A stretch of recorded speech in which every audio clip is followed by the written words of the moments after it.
good morning again. We are 1 minute away from worship. We're glad you're joining us. Mark Brandt here with Katie Ward. Welcome to Hope. Hope your Sunday morning is going well. Yeah, we've been praying for you. And speaking of prayer, we have a prayer wall at lutheranchurchofhope.org/prayer-wall. You can post prayer requests there. And we're also praying especially for Morocco right now. Yes, if you've seen the news this weekend, you've seen there was a deadly earthquake in Morocco. A couple thousand people have already been accounted for. And so we're praying for them, and we're going to be sharing ways that our church is going to support those people. You bet. Our mission partner, Convoy of Hope, will be there very soon. We'll be in touch with you to let you know ways you can help us with that. It's rally weekend. You're going to hear a lot about that in Hope 360 today, the different ministries that are kicking off, ways that you can get plugged in around here. We're so glad you're here. Welcome to Hope.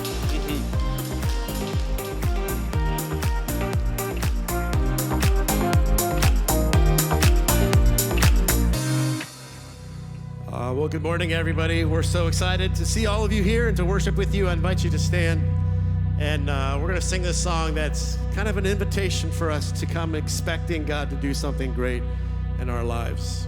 Whatever reason you're here, whatever you're bringing into this place, whatever pain or hurt or joy or celebration, we're here to receive from God. So we're ready for Him to speak to us and to move in our hearts. So we invite you to sing this.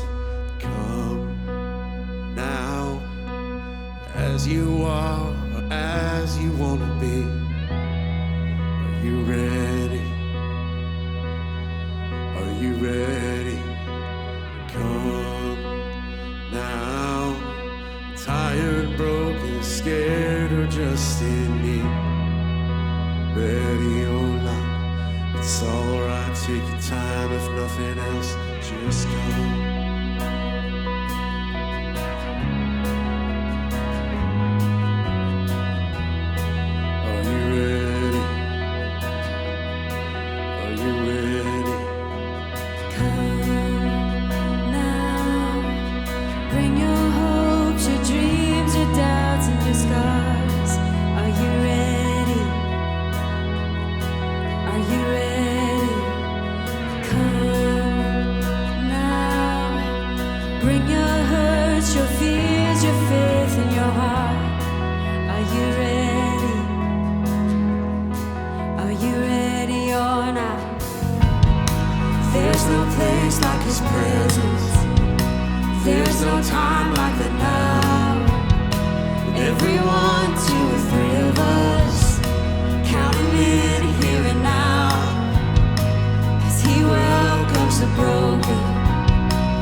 Are you ready? Come now.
He's our rock solid hope. He's already done enough for us. He's already doing more. He's already seen the ending. He's already seen us through. He's already breaking out in us. He's already on the move. He's already won our battle. He's already paved the way. He's already gone ahead of us. And he is ready when we are come. And now, for all we've seen, we ain't seen nothing yet. Are you ready? Are you ready? Come now and bring him praise for what he's gonna do next. Are you ready? Are you ready or not?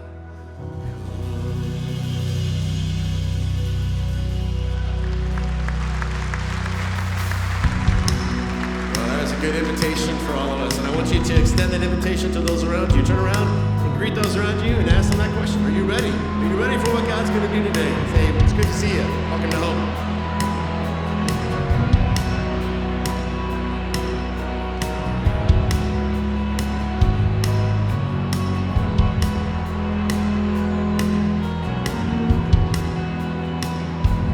All right, you may have a seat.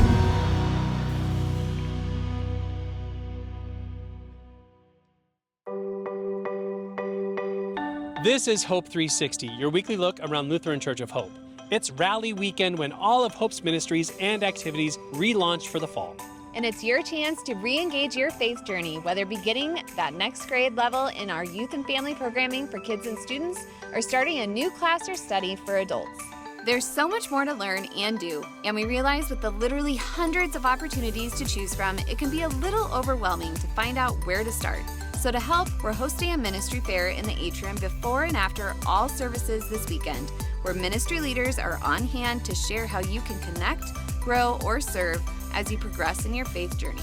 Of course, if you're just starting on your faith journey or are looking for a restart, try Alpha. In my small group that I had at Alpha, I was able to meet some of my very best friends now and really grow in a close relationship with them, because we were able to ask questions about faith and our faith lives and our relationships with God in a really special, safe way within our group. Alpha is a really special ministry, and I think part of that is because it's so prayed over as well. So there's a shepherd team that's praying for the host, and those hosts feed into you who are taking Alpha. And so that prayer is really powerful because God is working through all of us. If someone was considering taking Alpha, I would 100% say go do it, sign up. It's well worth it. Alpha is just a really great place to get to meet people and get to grow in community and get to grow in your relationship with God. Our school-age programs are gearing up this week, and there's still time to sign up. Students in grade 6 begin Power Life at 6 p.m., with 7th and 8th graders kicking off in the bridge every half hour afterward. They are followed by high school students in Ignition, kicking off at 7:30. You can register online or at the door. Either way, come early this first week to help get the ball rolling. And a reminder for Power Life parents that this first week is parent night, so please plan to attend with your student. We look forward to seeing you there. Wednesdays aren't just limited to teen programs. Our church is open to all ages midweek.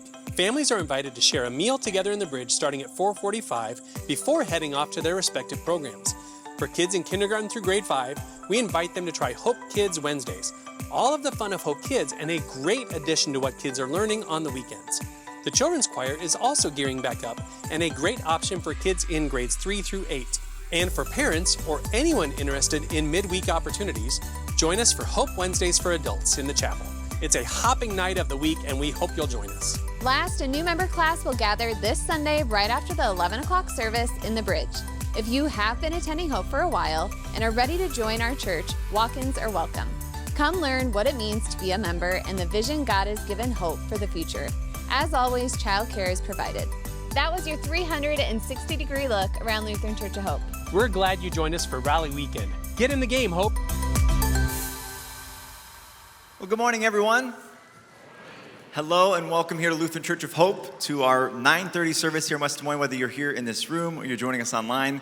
Welcome, we hope you feel right at home. We don't think it's any accident that we're gathered here this morning. In fact, we've been praying for you. We've been praying, and we pray every week that God would bring us together to be the body of Christ, to lift up our praise to Him. And we are so grateful to be here. It is Rally Weekend this weekend. Maybe you saw all the bright, colorful flags out in the atrium on your way in. It is a reminder that this is a great time of the year to jump in, to take a class. Maybe that's the Alpha course. Maybe it's to go on a mission trip. Maybe it's to get involved in a ministry. Maybe you have young people in your life to encourage them to get registered, signed up. There's always room for you, and there's room, a month from now. You ever been driving down the road and you're like, this is our exit, this is our on-ramp, and then you missed it? It's like you can still go a little farther and take another ramp and you can still get back. Our ministries are the same way. You can join anytime. We're just saying like this week would be a great time to have that conversation of where are we going to jump in and serve? And where are we going to get our kids involved in, and things like that. So I want to tell you, it isn't just about getting people, on the rosters or getting people involved. This is about the fact that there's a truth that God has given each of us a unique set of skills and abilities. Only you know what you know and see the world the way that you see it and have the gifts that God has given you. And so we want to activate the faith that God has given us. And so we want to encourage you, talk about it. Think about it, pray about it. What are the ways that God's calling you to share your gifts, to get involved? So we're out here to answer your questions. You probably get emails from us or maybe a phone call or text, but nothing beats a face-to-face conversation. So stop by, say hello, shake somebody's hand, ask about the ministry that you're interested in, and we'll get you some more information. If you get it, say got it. Get it? Good, awesome, amazing. We have a couple announcements for you. Maybe you heard in the 360. It is the new member class today after the 11 o'clock service. So if you're not a member and you've been thinking, we should really become members, it's been on our heart, today's your day. It's come back for lunch after the 11 o'clock service. We'll go through our mission, vision, and values here at Hope. And then at the end of the class, if you're saying, yeah, I want to sign up, I want to commit to this, you can join the church and become an official member. Also, in 2 weeks, on September 24th, we have our annual congregational meeting that is open to you. And so mark your calendars if that's something that you plan to attend. That's in 2 weeks on the 24th for that meeting. A reminder, the whole reason we have all these ministries and the whole reason we make such a big push to get everyone involved is because we have a mission. We have a mission from God to reach out to the world around us and share the everlasting love of Jesus Christ. We're going to be better at that mission collectively, more efficient, more effective. We're going to have a farther reach if you're part of it, or if you're part of it in a new way this year. And so truly pray about it, because the mission that we have, maybe you give to this mission. Reminder, you can give online or you can make a donation in these boxes. These dollars go to serve and to meet people right where they're at. Maybe you saw in the headlines, for example, the terrible earthquake in Morocco. Over 2,000 people are confirmed have died already, and the tragedy is still unfolding. And so maybe people ask, well, what's Hope doing? Well, we've got a mission partner, Convoy of Hope, who's already on the ground, already helping to serve and meet people and the needs that they have. And so this is us as a church being able to have a farther reach because of the faithfulness of the giving and of the service and the volunteering that we do collectively. So thank you for that. The best thing we can do when tragedy strikes is we can pray as well. So with that in mind, let's take a moment and let's offer a prayer to God. Heavenly Father, thank you so much that you hear our prayers. Thank you, Lord, for this morning, for this day that you have made. Thank you for the gift of breath in our lungs. Lord, thank you that you know our hearts. You know the joys that we carry with us today. We praise you for the blessings that you've given us. Lord, you know the hurts in our hearts. Lord, we need your healing. Lord, for the things that we worry about that are heavy on our minds, give us your peace. Lord, for the areas where we feel uncertain or we have doubt and we don't know the way forward, give us clarity. Show us the next step. Let your word be a light unto our feet. Today we open our hearts and our minds to receive your word. We pray that you would fill our lives with the power of your Holy Spirit. We love you, and we pray this in Jesus' name. And now all together, let's lift our voices as one as we share in the Lord's Prayer. Our Father, who art in heaven, hallowed be thy name. Thy kingdom come, thy will be done, on earth as it is in heaven. Give us this day our daily bread, and forgive us our trespasses, as we forgive those who trespass against us. And lead us not into temptation, but deliver us from evil. For thine is the kingdom, and the power, and the glory, forever and ever. Amen. Our service will now continue with our Bible reading. Our Bible reading is from the New Testament. 1 Timothy chapter 1, verses 15 through 17. This is a trustworthy saying, and everyone should accept it.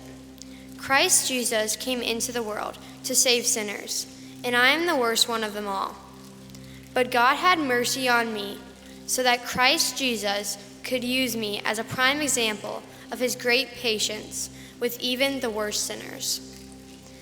Then others will realize that they too can believe in him and receive eternal life.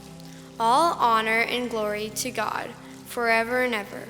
He is the eternal King, the unseen one who never dies. He alone is God. Amen. Here ends the reading.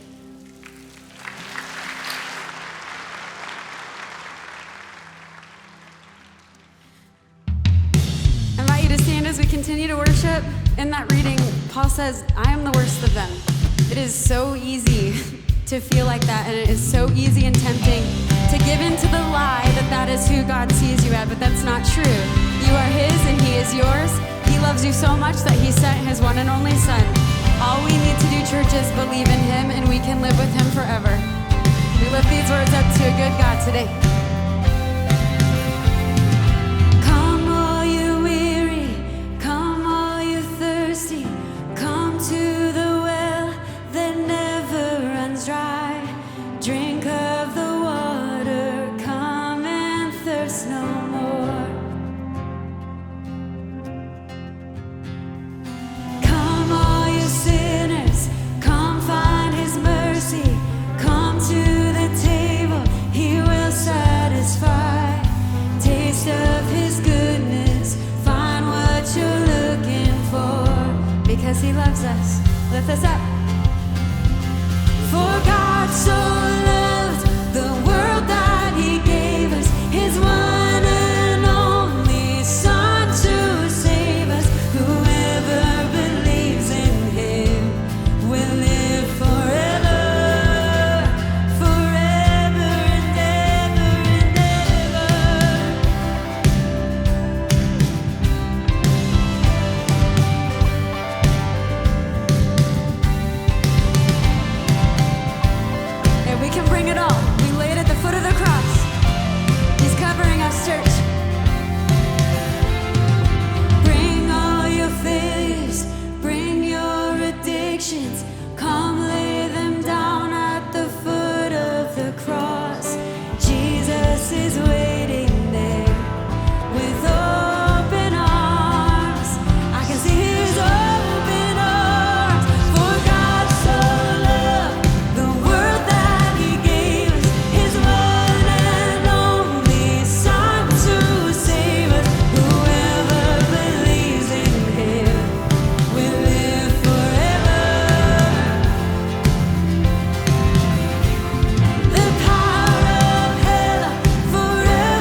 That's the hope we have, that God loves us enough to give us life, to set us free, to give us victory. We can believe in that today. Let's sing this. The weapon may be formed, but it won't prosper. And when the darkness falls, it won't prevail. God I serve knows only how to triumph. Oh, my God will never fail. And no, my God will never fail. Come on, sing it out. 'Cause I'm gonna see a victory. 'Cause I'm gonna see a victory. 'Cause the battle belongs to you, Lord. Yes, I'm gonna see a victory. Yes, I'm gonna see a victory. For the battle belongs to you, Lord. Yeah. Oh, the battle belongs to Him. See, there's power in His name. Oh, there's power in the mighty name of Jesus. Every war He wages, He will. I'm not backing down from any giant, no. 'Cause I know how this story ends. Oh, yes, I do. Oh, I know how this story ends. 'Cause I'm gonna see a victory. 'Cause I'm gonna see a victory. For the battle belongs to you, Lord. Oh, I'm gonna see a victory. I'm gonna see a victory. For the battle belongs to you, Lord. Oh, I'm gonna see a victory. 'Cause I'm gonna see a victory. For the battle belongs to you, Lord. I'm gonna see a victory. I'm gonna see a victory. For the battle belongs to you, Lord. Yeah.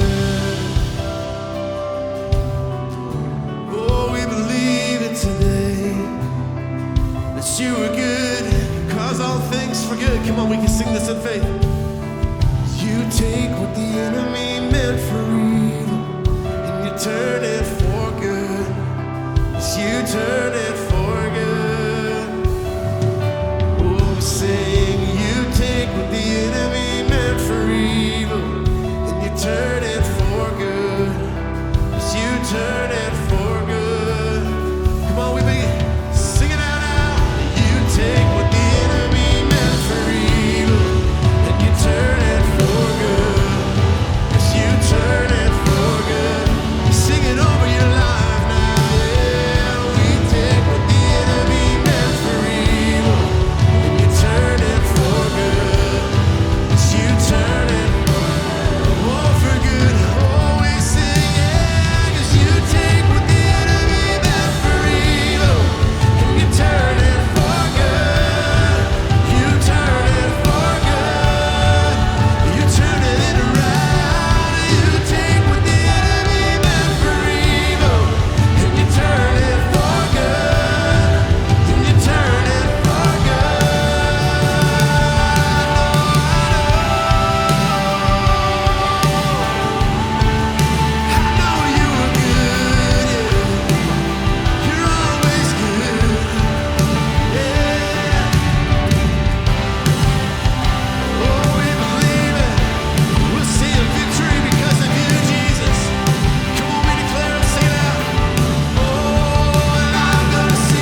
pray together.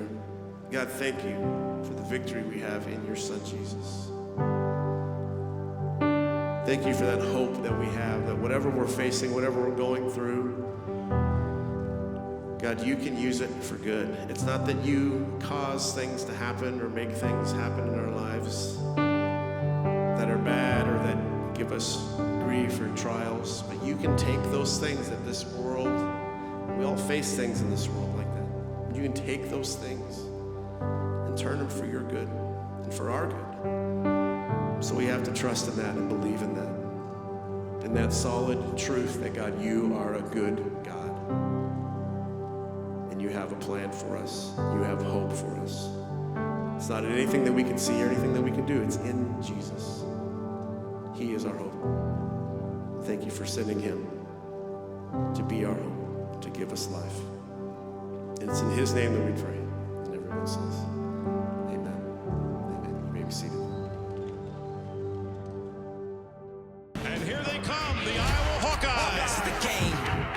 I am the baddest, the world renowned. My name is massive. My style is classic. I can't be forgotten. I'm who that they talk about, whether you like it or not. Into the end zone. And intercepted again. I am the future. Touchdown. Works it all. It is intercepted. Picked off by Mike Housholder. It's on its way. It's good.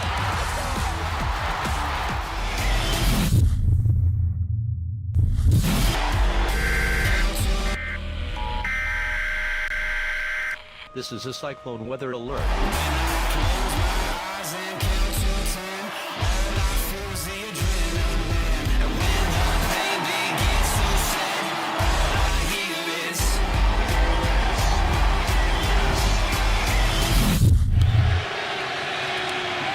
Kempt is back in under pressure.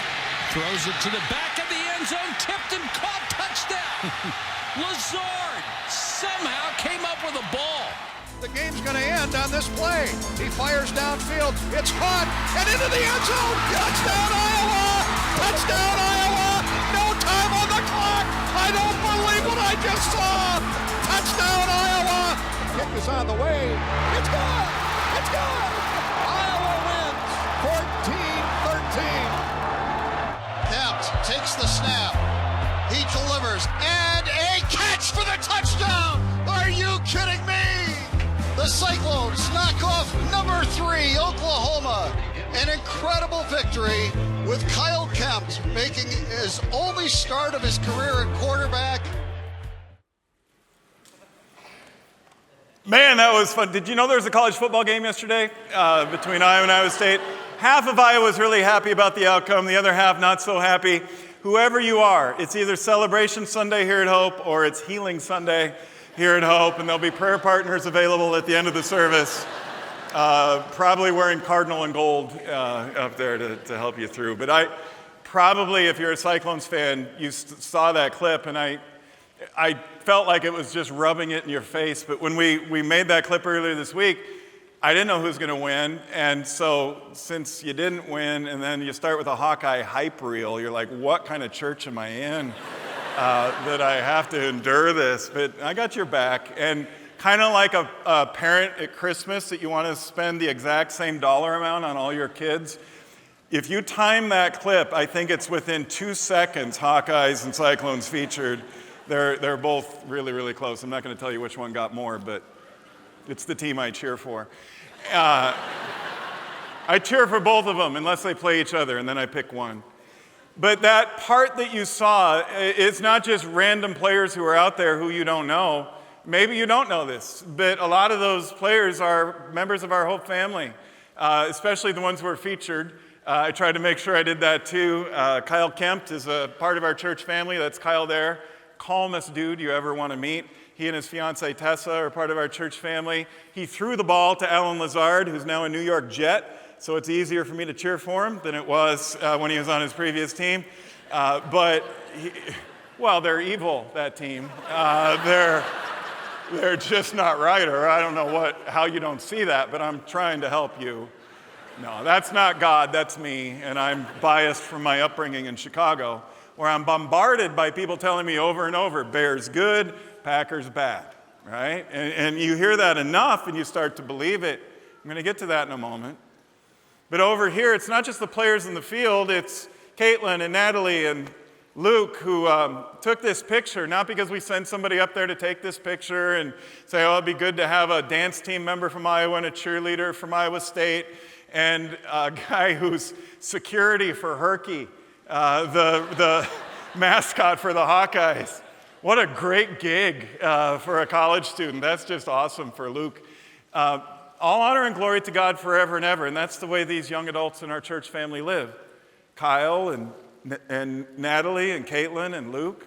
Look on the next screen and you'll see them in action, not just on the field, but there's Natalie, there's Luke during Hope Island VBS, standing right up here leading worship songs for thousands of kids. There's Caitlin and Luke. Luke's a smart man. He's always next to the woman who's there. He seems to be in every picture with them, but here they are again. And here's Kyle on our podcast that we do called Pastor Mike Drop here from Hope. He was on a year or two ago along with Chase Allen, who was also part of our church family before he played for the Bears and moved to Chicago. See how that works? Hope people, God's team, they come together. And our son Danny, who was their pastor up in Ames. And when Kyle was on the podcast, and you can look it up, it's on YouTube, on our Hope YouTube channel, he testified, and his words are better than my paraphrase of it, but he's the quarterback, the starting quarterback that beat Oklahoma when they were the number 3 team in the nation. He's the quarterback who was the starting quarterback when the Cyclones won a big bowl game. It's an unlikely story. He's a 5th-year walk-on senior, and he was never a 5-star recruit who was expected to be this guy. He's now on the coaching staff at Iowa State, and yet as a player, they're like, well, he's good depth. It's good that he's on the team. He's certainly a great dude. But a lot of people probably never thought. It was an unexpected rise for Kyle to be starting quarterback for those big games. And so you would think, talk about the messages our world gives us. The most important thing you can ever do, kids, is be a D1 athlete. The goal of your life should be to be famous, to be on that field, to be a starter, to be all state, to be all conference at a minimum. Honorable mention, I guess, if you have to, but to be top of the class, to make a lot of money, to get a lot of things, to be TikTok or YouTube famous, to be super popular, to be recognized, to be honored, to get your name on a plaque or on a trophy, to win the things of this world. That's what it's all about. What could possibly be better than being on the field yesterday, where there's tens of thousands of people in the stands and hundreds of thousands, if not millions, watching on TV? What could be more important? What could be better than being in that spotlight, than being on the field like Kyle and like Natalie and Caitlin and Luke? Being down there where everybody else is looking down on them and saying, wow, they're there. That's the pinnacle. That's the ultimate. Do not misunderstand me. I'm a huge sports fan. I would love to be on the field. I cheered when my kids were on fields and tracks and competing in sports and singing songs in choirs. And I was like the groupie, the fan section, the number one fan. I encouraged our kids to do that. We don't have to throw the baby out with the bathwater here. We don't have to say, college football bad, Jesus good. College football's neutral. I mean, there's some really great things about it, and there's some really corrupt and horrible things, like a team from the West Coast joining the Big Ten. That's just weird. There's just stuff that's all about the money, all about the greed, all about all that kind of corruption. I get it, but then once in a while they play a game, and it's really fun. And it's fun to cheer for your team if you're like me, a sports fan. It's fun to be a fanatic, fun to wear the team colors. I see a lot of black and gold out there today. Fun to, at 3:25, I will, Lord willing, be watching the Bears against that evil team from northern Wisconsin. Because my whole life I heard Bears good, Packers bad. But let me ask you, what's the source of your truth? The voices you hear in the world, and I'm not talking about sports anymore. I'm talking about something deeper. Nothing wrong with sports. But what Kyle Kemp said on this podcast is, that's not the highlight of my life. That's not the thing that I live for. That's not the thing that's the most important thing. And I'm sure Luke and Caitlin and Natalie, knowing them, would say the same thing. When I posted the picture that they sent to Sally and me yesterday, just because they were so excited, they found each other. Why did they find each other on the field before the game? For a photo op? No, because they're friends. Do you know how they became friends? Serving together for the last 8 years or so as Vacation Bible School song leaders. And they've connected in other places too, of course, but that's what happens when we hit our stride with God. It isn't just we serve God and we make the world better, but we develop friendships, we develop connections, we find community. There's all sorts of upside to this. And it's all grounded in love. And so Kyle would say, and these young adults in our church would say, this is what we live for. To honor God. Go back a screen for a moment. Look at the way Paul writes it to Timothy. In our Bible reading for today, we're reading through the whole Holy Bible together as a church. If you're new to Hope today, you can jump right in. We'd love to have you. There's little bookmarks out there in the lobby. You can pick one up. It'll show you the way, or you can find all those readings on our website, the sermons on weekends and the podcast during the week, and all sorts of classes and other things. Support that. We have devotionals for families, individuals, groups. It's all there to help you become biblically fluent so that you can know God's truth. And that truth would set you free.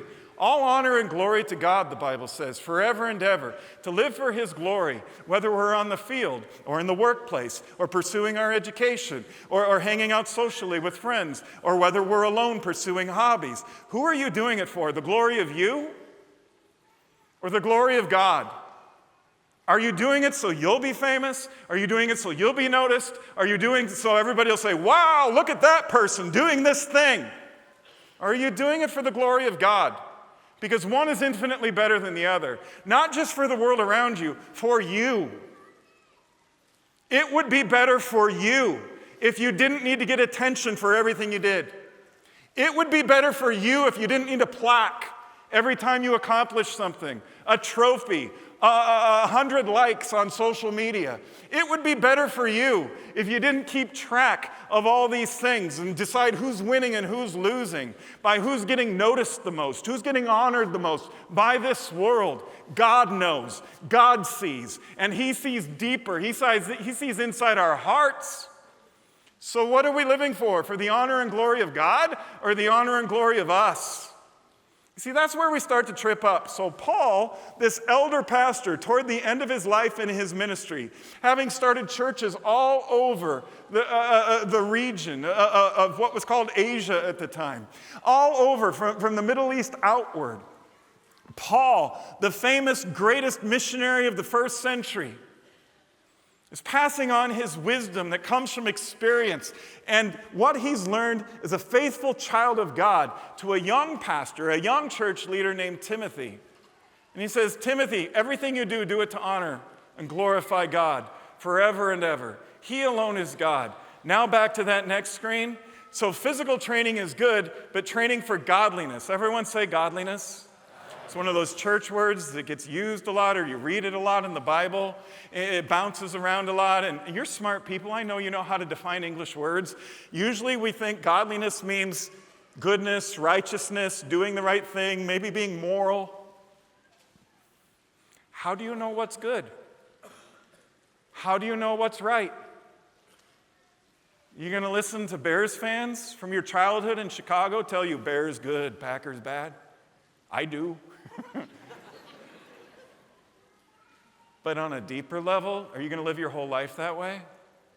The world tells you in all of its wisdom, this is good, this is bad, this is right, this is wrong, this is godly, this is ungodly. So say we. Let me ask you a question about how logical it is to live for the wisdom of this world. Would you think that it would be wiser to go to creation and say, what were we created for? Or to go to the Creator and say, what did you create us for? What did you make us for? What did you make me for? How and why did you create me? What am I here for? What's my purpose? I'm going to ask those who've been made, those who've been created, and all of its collective wisdom. I'm going to put my finger up in the wind, throw the grass up to see which way the winds are blowing morally in terms of how we see things from a worldview. And that's how I'm going to decide what's good and what's bad, what's right and what's wrong, what's godly and what's ungodly. Does that make sense? Or would it logically make more sense to go to the one who made us and say, what did you make us for? What did you make me for? What on earth am I here for? What am I doing here? What's my purpose? What should I be living for? What should I care about the most? What should I be driving toward? What are the things that are going to give me life? And what are the things that are not going to give me life, that are going to numb my soul, that are going to disappoint and frustrate me? Because the world, the creation, keeps telling me I was created for this. And then I pursue these things, and even if I achieve them, I'm still numb. I'm still frustrated. And it isn't enough. And I'm going to need more. And so I keep thinking, well, I guess I just don't have enough yet. I need more attention. I need more honors. I need more glory for myself. I need more money. I need more stuff. I need more popularity. I need more things. How's that going for you? Deep down, honestly.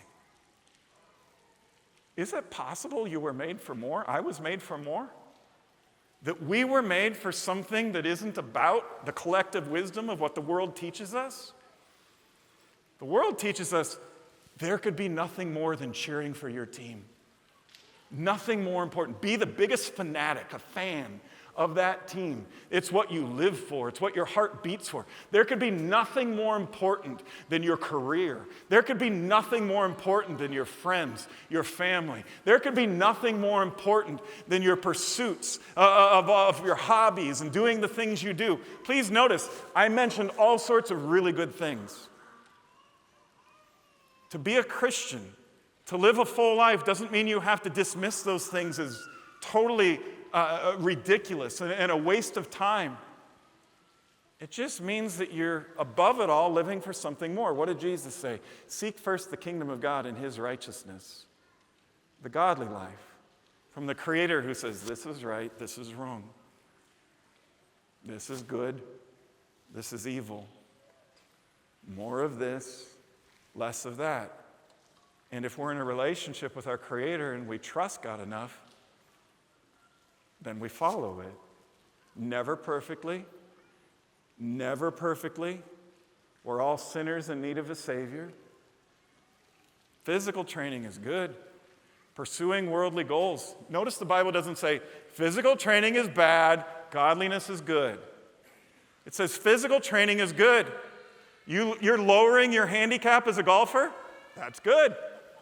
You're going to cheer for your team today? That's good. You care about your friendships? That's good. You pour into your family? That's good. You're giving all you've got. You're doing all you can to pursue your education and your career. You're reaching your potential? Good. But training for godliness is much better.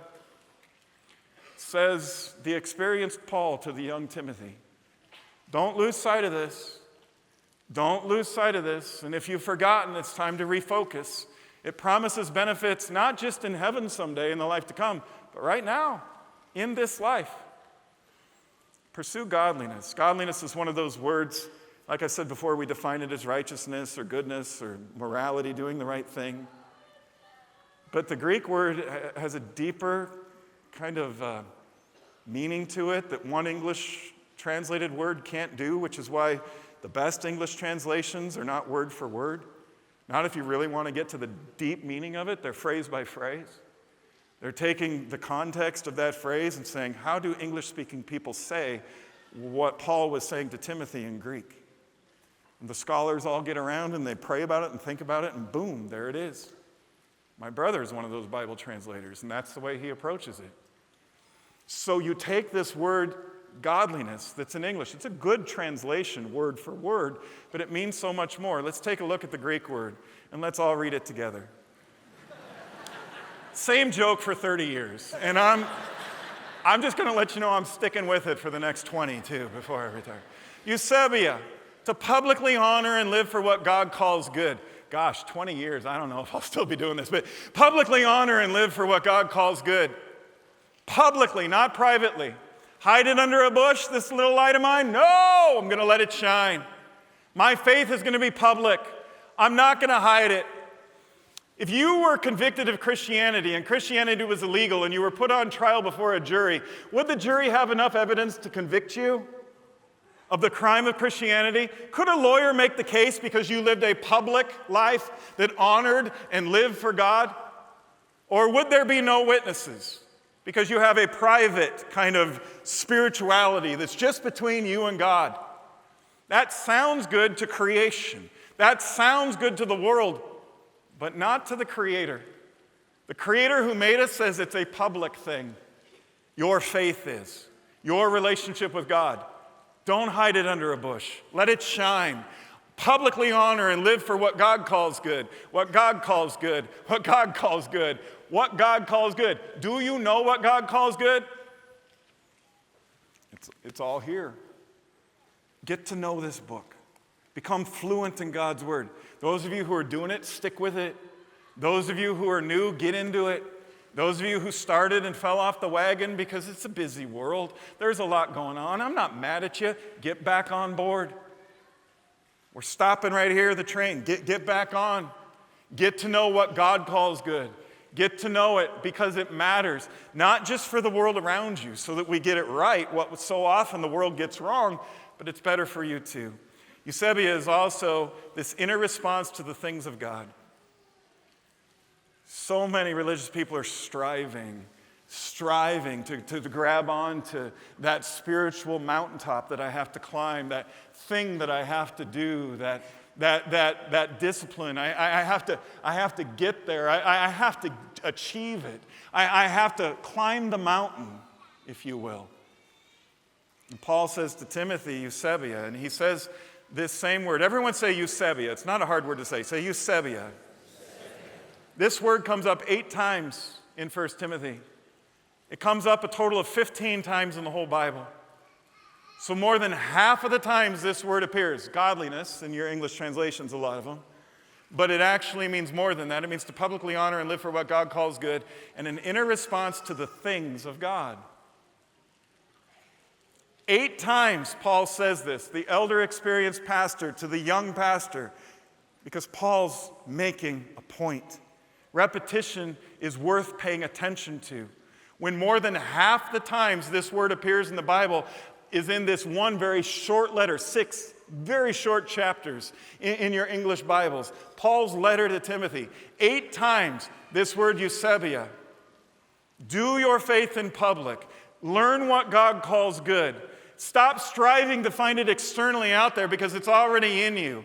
It's an inner response. The Bible says elsewhere, this gift of God's love, this gift of God's presence, His Spirit, it's near you. It's on your lips. It's in your heart. You've already got it. Maybe it's been covered up by layers and layers of creation's wisdom that says this is good and this is bad, but it doesn't pass the test of God's word, of what the Creator says is good and bad.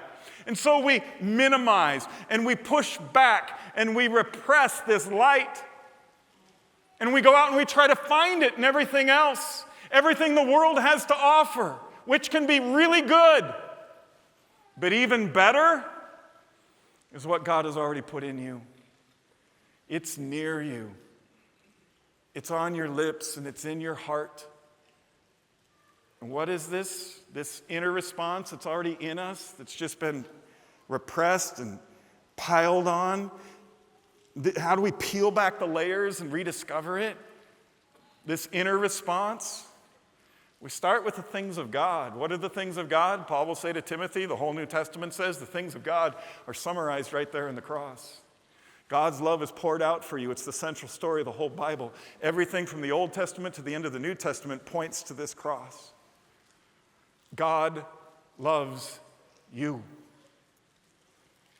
that much that He would send His Son to take the nails and die an excruciatingly physically painful death on a cross so that God's love could be poured into the souls and the hearts and the minds. It's near us. It's on our lips. It's in our hearts.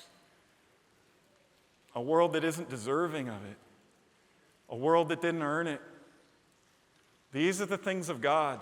These are the majors. Let's stop majoring in the minors and minoring in the majors and minimizing the cross, minimizing this love, talking about God's grace like it isn't amazing. It's amazing. There's a man in my office this week, a young man, strong man, macho kind of guy, and it kind of surprised me when he started to get weepy and he started to get emotional, when he started to say, I just don't know how God could love me this much, that he would send his son to die for me.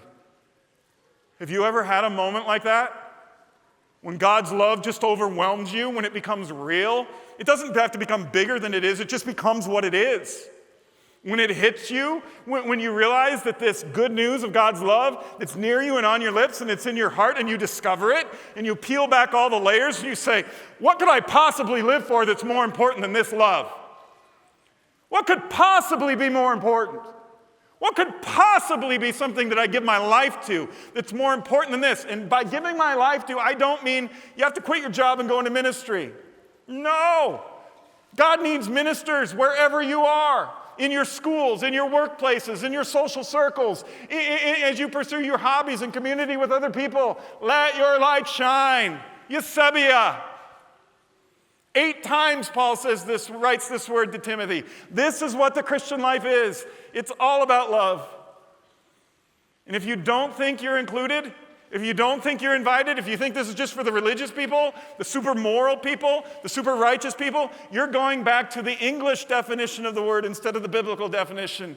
Paul says, let me give you an example, Timothy. I know this guy. He used to persecute Christians. He would have them imprisoned. He blessed the execution of one of those Christians named Stephen. You can read all about it in the book of Acts. And the reason I know this guy, Paul is saying to Timothy, is because I'm this guy. I'm the one who was walking 180 degrees away from God. But here's the baffling part about it.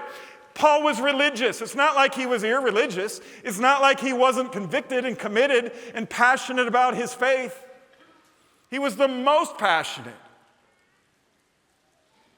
And that was the problem, because his religion was ordered by the wisdom of creation. Because this creation can take religion and start majoring in the minors and make it all about we're right and you're wrong, which is what the Pharisees like Paul did. We're right, you're wrong, and so you're not worthy of God's love. That's the wisdom of the world, and it still exists today. Or Paul will go on to say 3 times in this letter to Timothy and multiple times in his other letters to the churches, Timothy, stop wasting your time getting involved in arguments with other believers about who's right or who's wrong about the minors. Focus on the majors. There's more to Christianity than taking stands on social and political issues. Way more. Way more significant, way more important things. Now, the wisdom of the religious world still to this day says, no, there isn't. There couldn't be anything more important than us taking stands on these issues. Do not misunderstand me or Scripture. We do need to take stands on issues. We do need to stand up for what's right and what's wrong, according to God, instead of the wisdom of the world, the wisdom of the Creator who made us. But it's not the main thing. You can be passionate about it. You can be into it. You can speak your truth in love in debates about it. But Paul says to Timothy, stop dividing the body of Christ over it. Stop it. Go to Ephesus where they're doing this. They're dividing up over these things, the minors. They're majoring in the minors. And tell them to stop. Tell them that that's not what Christianity's all about. Remind them that within the body of Christ we can disagree on the secondary things and still find unity in the primary thing, and that is God's love poured out for us through Jesus and his death and resurrection. And if we say less than that, if we say, I can't be friends with my cousins anymore, I can't be friends with my small group Bible study anymore, I can't be friends with these people anymore, I can't be a part of this church anymore, I can't do these things anymore because we disagree on the issues of our day, because we vote differently when we go to the booth, you've missed the whole point, Paul says. God chose, I used to be that guy. And then he turned me around, and Jesus considered me trustworthy by his amazing grace, and he appointed me to serve him. And now God would end up using Paul to write more than half of the New Testament. This guy was walking 180 degrees away from God, and then he turned, and then he discovered the whole point of Christianity, which is the whole point of life, is love. Paul says this to Timothy in chapter 1 of this letter. Next screen. He says, Timothy, the purpose of my instruction, the purpose of the Christian life, the purpose of life is that all believers would be filled with, come on, read it together. Does that describe your brand of Christianity? So yeah, but these are hard. You got to understand the context of the times we live in. We're not supposed to love everybody. Says who? Because the Bible says that's the purpose of the whole Christian life, is to love. And it doesn't say just love the people who agree with you. It says love. But some people have missed this whole point because it's very seductive. Oh, I can get in fights. I can make other people who I don't like feel bad about themselves. I can push them around. I can. That's what attracted Paul. Until Jesus got a hold of him on the road to Damascus, where he was going to persecute Christians, and said, Saul at a time, same guy, Saul, Paul, same name, same person, two names. Why do you persecute me? Paul was converted, transformed. He could never be the same again. And after that, he couldn't sit still either. He couldn't sit still either. So these three things to wrap up the sermon, and to try best as most faithfully as I can to summarize Paul's first letter to Timothy, 1 Timothy. Next week it's 2 Timothy. It just keeps getting better. But the first letter is, and this isn't just for Timothy, it's for all of us. It's why it's in God's living word for 21st century readers. It's time to focus on the majors, on the cross, on God's amazing grace. Is it amazing for you? Do you allow it to fill you up? Because then if it does, it's going to naturally overflow. And you're going to want to give, and you're going to want to serve, and you're going to want to help. And you're going to want to activate your faith. The purpose of my instruction is that everybody would be filled with love, even for their enemies, Jesus said. Blessed are the peacemakers, Jesus says. Jesus didn't say, blessed are the dividers. Blessed are the people who break up the body of Christ. He said, blessed are the peacemakers, blessed are the harmonizers, blessed are the people who hold it together, who remind people we can disagree on these things and still be one in Jesus Christ. We can still be united. But boy, the world wants none of that today. Listen for God's voice.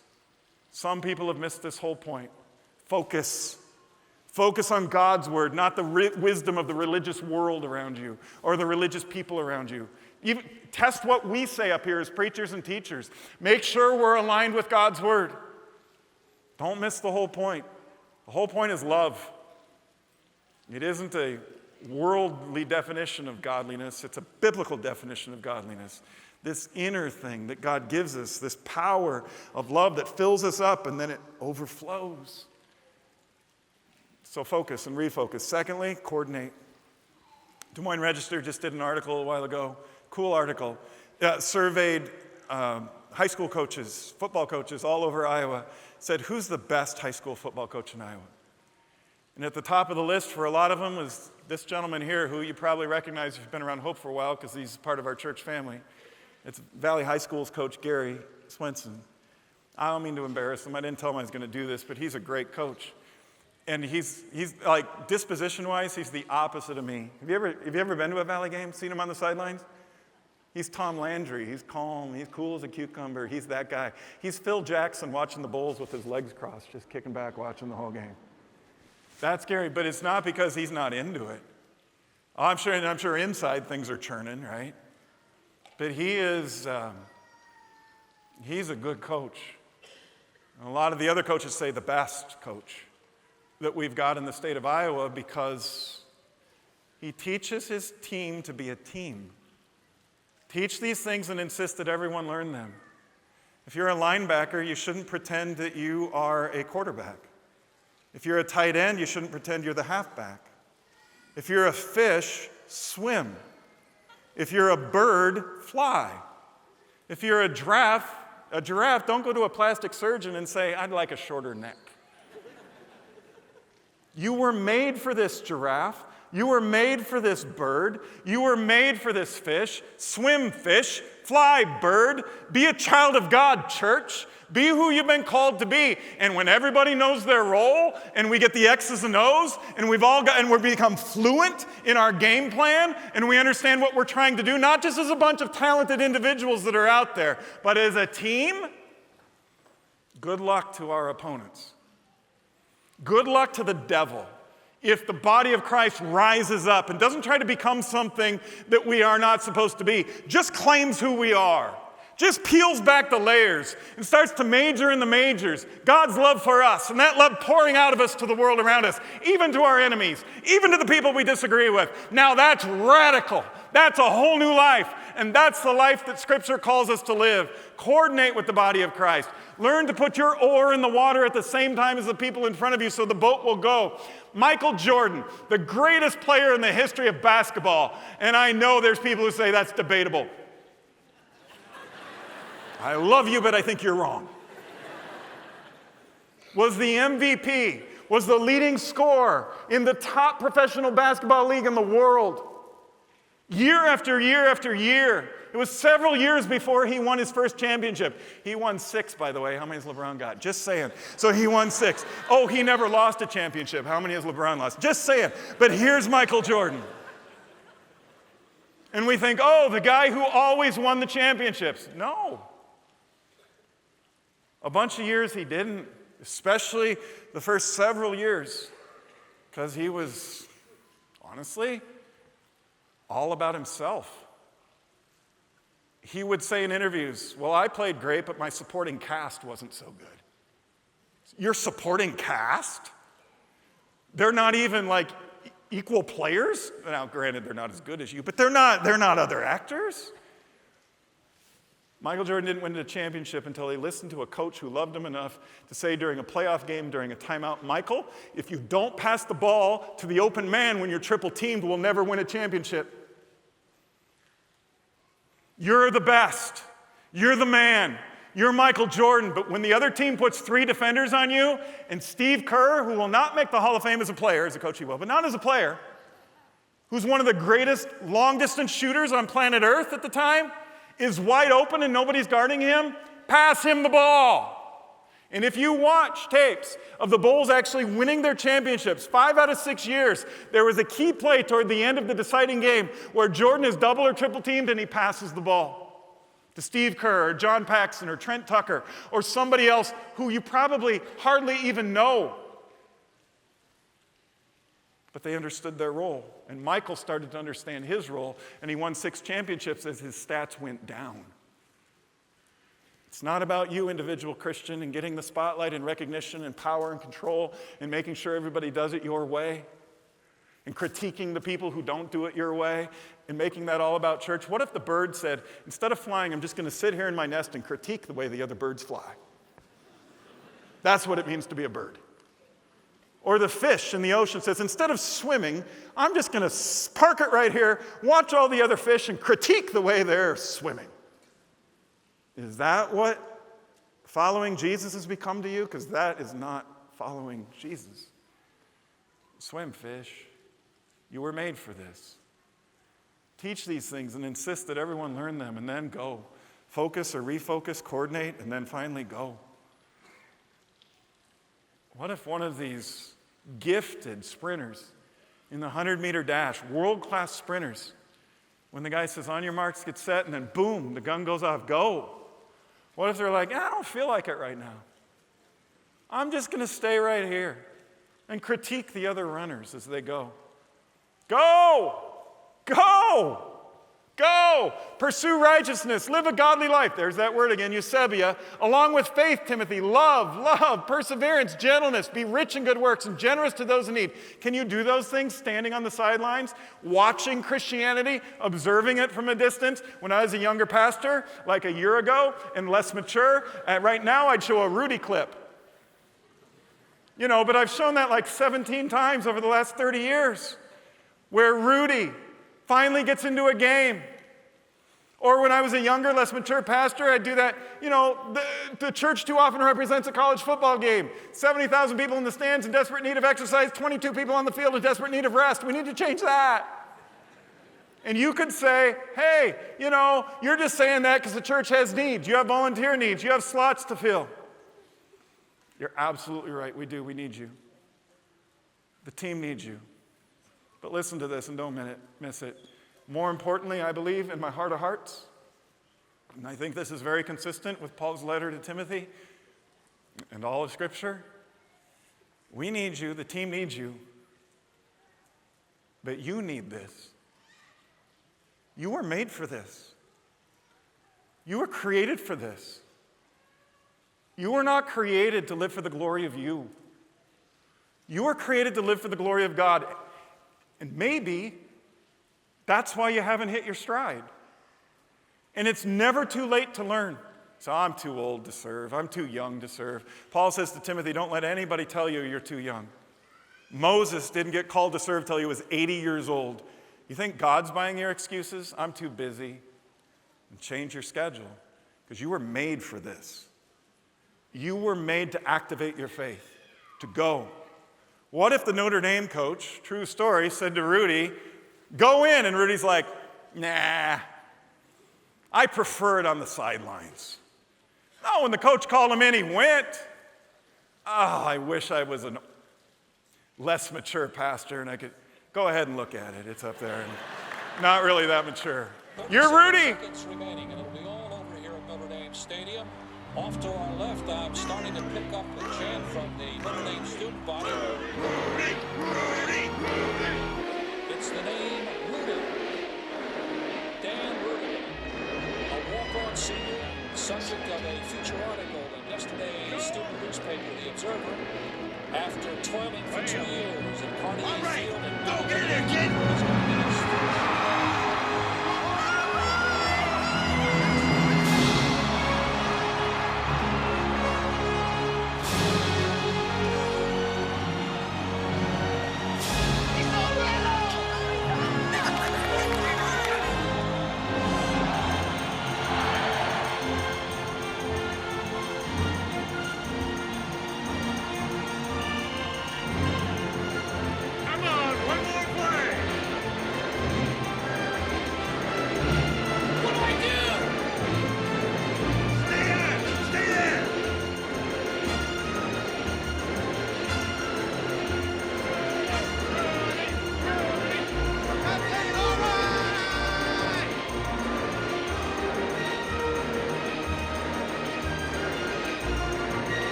Come on, Rudy, Rudy.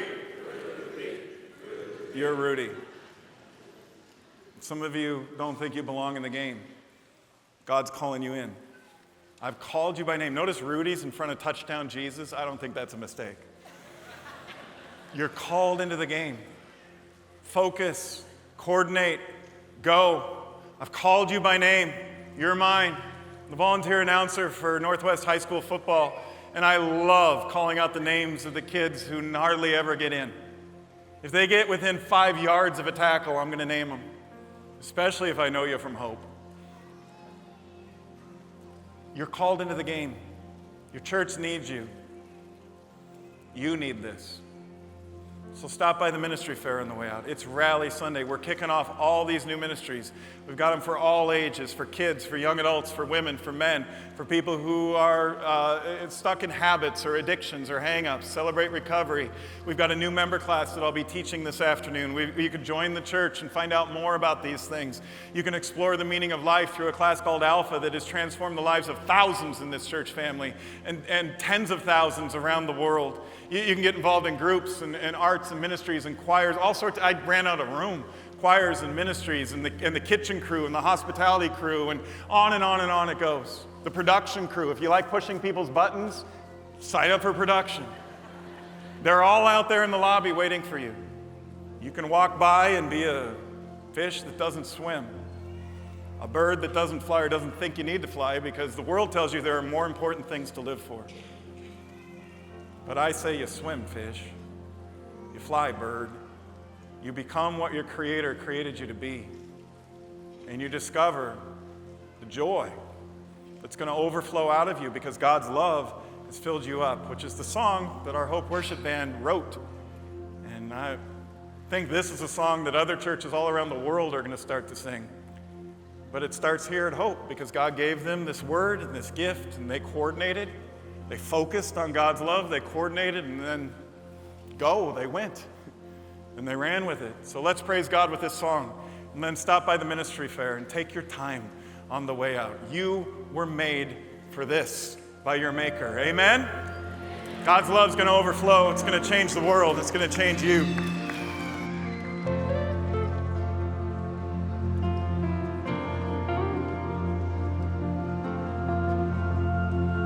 Your mercy is more than enough for me.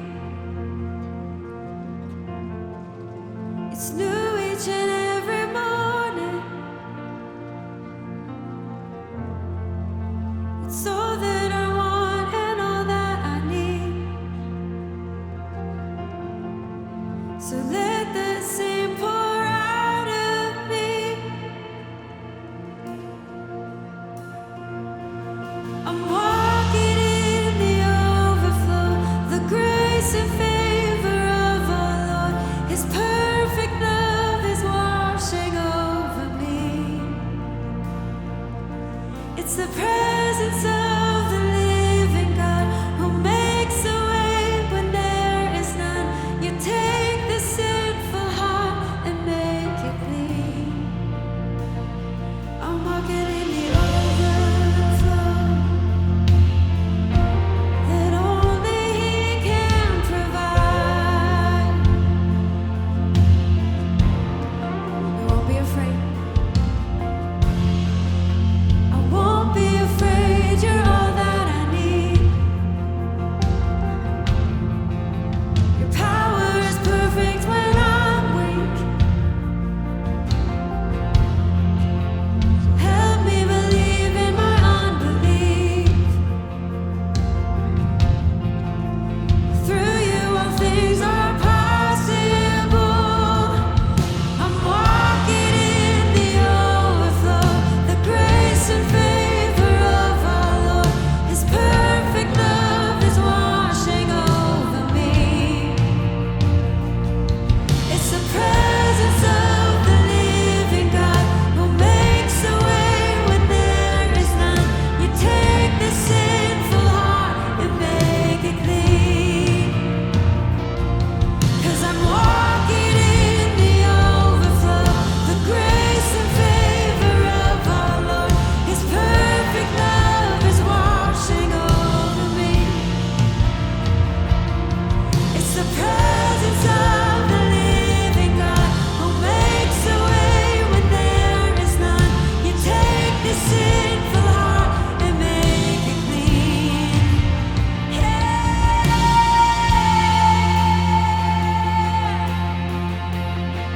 Let this be our prayer, church, that the joy would overflow from us because we know and we understand and we believe and we trust in who God is, in what He has done for us, in what He continues to do for us, in the ways that He moves and works in our lives and in this place.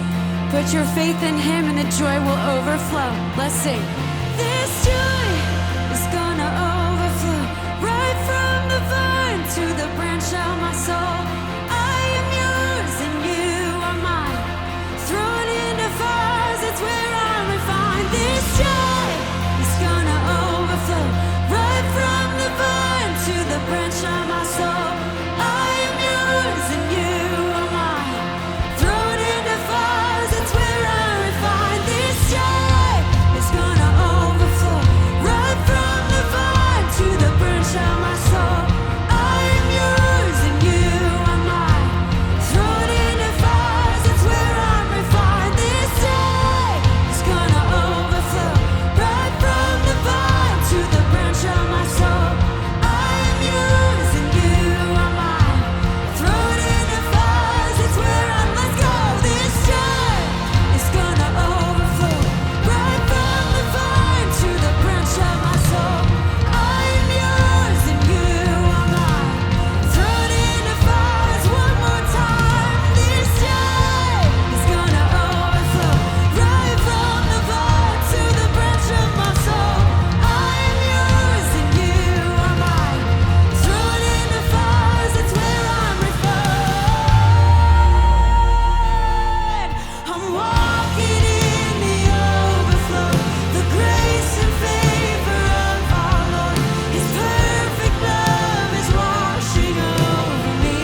and he is yours. And part of that is being called to go and be the church. And we don't do that by ourselves. We don't do it alone. That's part of it. But we live a life outwardly that shares the love of Jesus with those around us. Go stop by some ministry partners out in the atrium. Hope. Go say hi if nothing else. Ask questions. Be curious. Go in peace this week and serve the Lord. Thanks be to God. We've got prayer partners up here on both sides. We'd love to pray with you today. If you've joined us at a local site, thank you for joining us in that way. Have a great week.